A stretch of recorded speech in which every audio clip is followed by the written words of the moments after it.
1995 жылы бул жер 100 гектарга жакын жер тилкеси Манас университетине берилген.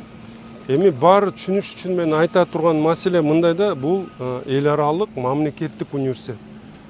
Дагы бир жолу айтам, мамлекеттик университет, демек мамлекеттик университет өзүнүн мыйзамдарын, жоболорун бар мыйзам алкагында, Кыргыз Республиканын мыйзам алкагында алып барат ишин.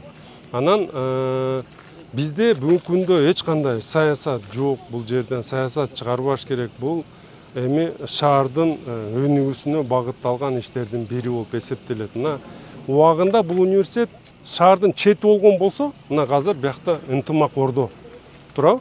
Эми шаардын борбору болуп калды. Шаар өнүгүш керек, жолдор салыныш керек.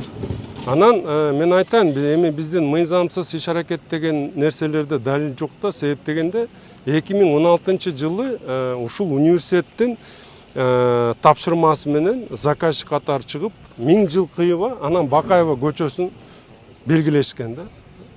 Тиешелүү документтерин иштеп чыгып, жана чечимдер чыккан болчу. Демек бул жол ошондо эле бар эле. Анан мен айтайын, 2026 жылы биз башкы планды бекитип атабыз. Башкы план иштелип чыгып атканда эч кандай сунуш, сын пикир Манас университетинен берилген эмес бул жол боюнча. Ал жерде көрсөтүлгөн. Бүгүнкү күндө чечим бекитилген.